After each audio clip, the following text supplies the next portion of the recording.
السلام علیکم every one. آج کا جو میرا پیغام ہے ان اسٹوڈنٹس کے لیے ہے جنہوں نے ابھی ابھی میٹرک کا ایگزام دیا ہے اور ایف اے سی میں آنا چاہ رہے ہیں۔ ہم 4 پوائنٹس کیا کریں گے، ڈسکس کریں گے، جس میں فرسٹ ون یہ ہے کہ ہمیں کس ڈسپلن میں جانا چاہیے، یعنی کہ سلیکشن آف سبجیکٹ ہماری کیسی ہونی چاہیے اور کیوں ہونی چاہیے۔ اور دوسرے نمبر پہ ہم یہ دیکھیں گے کہ جو ہم بکس اسٹوڈنٹ کو کیا کرتے ہیں، ریکمینڈ کرتے ہیں اسٹوڈنٹ کو کون سی بکس پڑھنی چاہیے۔ تیسرے نمبر پہ یہ دیکھیں گے کہ ایف اے سی کے سیشن کے دوران پیرنٹس کی کون سی رسپانسبلٹیز ہیں۔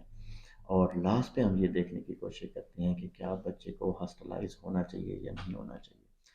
دیکھیں ڈیئر اسٹوڈنٹ، جب میٹرک کا ایگزام ہو جاتا ہے، جتنے بھی گورنمنٹ کے کالجز ہیں، پرائیویٹ کالجز ہیں یا پرائیویٹ اکیڈمیز ہیں، وہ 3 طرح کے ڈسپلن آفر کر رہے ہوتے ہیں، جس میں پہلے نمبر پہ آ جاتا ہے F A C pre medical, جس میں بیالوجی، فزکس اور کیمسٹری کے کمبینیشن کے ساتھ اسٹوڈنٹ اسٹڈی کر رہا ہوتا ہے۔ دوسرے نمبر پہ آ جاتا ہے F A C pre engineering, جس میں میتھ، فزکس، کیمسٹری کے کمبینیشن کے ساتھ اسٹوڈنٹ نے موو کرنا ہوتا ہے۔ اور تیسرے نمبر پہ ہوتا ہے آئی سی ایس، جس میں میتھ، فزکس اور کمپیوٹر کے کمبینیشن کے ساتھ اسٹوڈنٹ نے اسٹڈی کرنی ہوتی ہے۔ آج کل یہ جو پری انجینئرنگ ہے، جسے ہم نان میڈیکل کہتے ہیں، اس کے اندر ٹرینڈ کم ہے، حالانکہ اسٹوڈنٹ کو اس میں جانا چاہیے۔ پاکستان کے اندر جو جتنی بھی انجینئرنگ کی یونیورسٹیز ہیں، ان کے ساتھ ساتھ اور بھی ویلیویبل ادارے ہیں، جیسے کہ پیاس ہو گیا، کام سیٹ ہے، فاسٹ ہے، لمس یونیورسٹی ہے۔ اس کے اندر انجینئرنگ کے ساتھ ساتھ بڑے اچھے 20 پروگرام ہیں، بڑے اچھے ڈپارٹمنٹ ہیں۔ اگر اسٹوڈنٹ اس کا انٹرنس ایگزام کلیئر کر جاتا ہے تو زندگی بن جاتی ہے۔ اور جو میڈیکل کے شعبے ہیں، جس میں ہمارا سب سے پہلے اسٹوڈنٹ کی جو وش ہوتی ہے کہ ایم بی بی ایس میں سلیکشن کروانا، تو اس میں ہم بیالوجی، فزکس اور کیا کرتے ہیں، کیمسٹری پڑھتے ہیں۔ تو ان یونیورسٹیز میں جانے کے لیے ہمیں کیا کرنا پڑتا ہے، ایک انٹرنس ایگزام دینا پڑتا ہے، جسے ہم انٹری ٹیسٹ کے نام سے جانتے ہیں۔ تو ہمارے یہاں ایک ایسی روٹین بنی ہوئی ہے کہ ہم کسی بھی اکیڈمی کے اندر، کسی بھی کالجز کے اندر ایک بچے کو داخل کروا لیتے ہیں۔ ہماری سوچ یہ ہوتی ہے کہ ایف اے سی یہاں پہ کروا لیں گے اور انٹری ٹیسٹ ایگزام کرنے کے لیے وہ کسی بڑے سٹی کے اندر کیا کر جائے گا، موو کر جائے گا، وہاں پہ چلا جائے گا، حالانکہ یہ بات غلط ہے۔ بیسیکلی جو اسٹوڈنٹ 2 سالوں میں اپنے ایف اے سی کے سبجیکٹ کے کنسیپٹ کلیئر نہیں کر سکتا، تو ایف اے سی کے آفٹر ایگزام 2 مہینے ہوتے ہیں، اس پہ بھی اپنے کنسیپٹ کلیئر نہیں کر سکتا۔ اسی طریقے سے کوئی بھی ٹیچر اگر 2 سالوں کے اندر، 2 ایئرس کے اندر، اگر وہ کیا کرتا ہے، اپنے اسٹوڈنٹس کے کنسیپٹ انٹرنس ایگزام کے حوالے سے کلیئر نہیں کروا سکتا، تو پھر جو اس کے پاس ایگزام کے بعد 2 مہینے ہوتے ہیں، ان کے اندر بھی وہ ان کے کنسیپٹ کلیئر نہیں کرا سکتا۔ ہونا یہ چاہیے کہ جیسا کہ جس کالج میں پڑھاتا ہوں، میرا ایک ایکسپیرینس ہے کہ ہمارے ہاں جو جتنے بھی اسٹوڈنٹ آتے ہیں، ہم ڈے فسٹ سے ان کو انٹری ٹیسٹ کی ہی ترتیب سے کیا کرتے ہیں، پڑھاتے ہیں، اسی لیول پہ لے کے اسٹوڈنٹس کو چلتے ہیں۔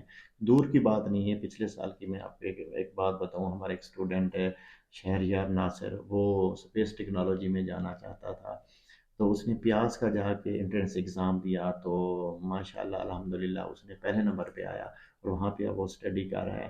اور بھی بہت سے اسٹوڈنٹ ہیں، ہمارے کلیگ کے ایک بیٹے جو ٹاپ 10 میں ہیں کنگ ایڈورڈ میں، ان کی کیا ہوئی، سلیکشن ہوئی، اور وداؤٹ امپروو کیے فریش اسٹوڈنٹ جو ہیں وہ ایم بی بی ایس میں کیا کر گئے ہیں، میرٹ بنا گئے ہیں۔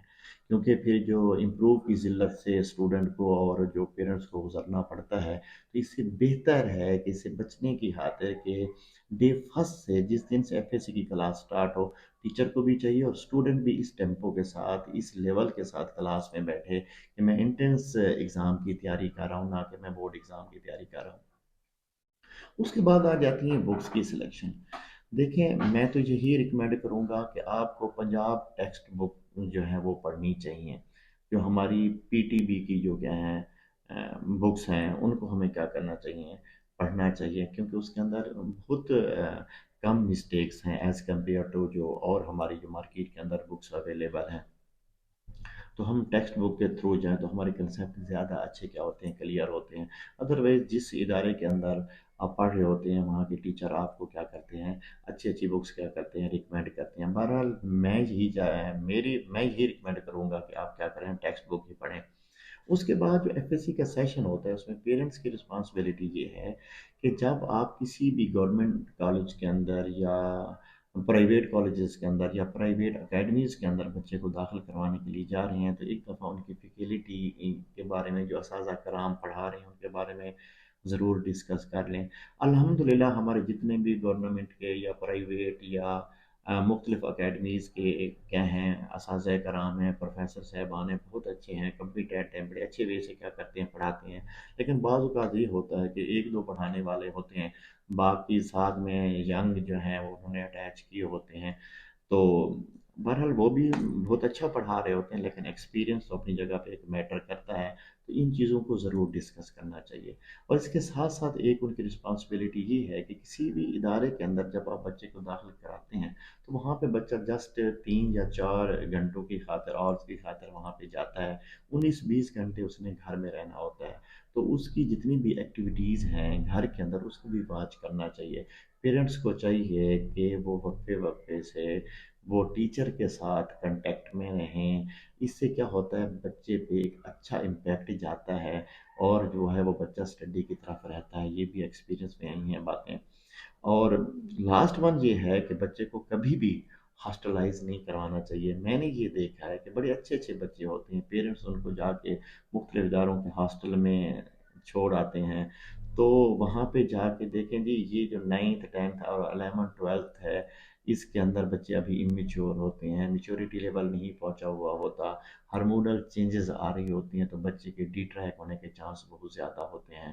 تو میں نے تو یہی دیکھا ہے کہ جتنے بچے جو ہاسٹلائز ہیں ان میں سے کم ہی ہوتے ہیں جو کامیاب ہوتے ہیں۔ کوشش یہی کرنی چاہیے کہ اپنی نظروں کے سامنے جو ہے ان کو اسٹڈی کروانی چاہیے، کالج اسکول یا اکیڈمیز کے اندر چھوڑ کے آنا چاہیے۔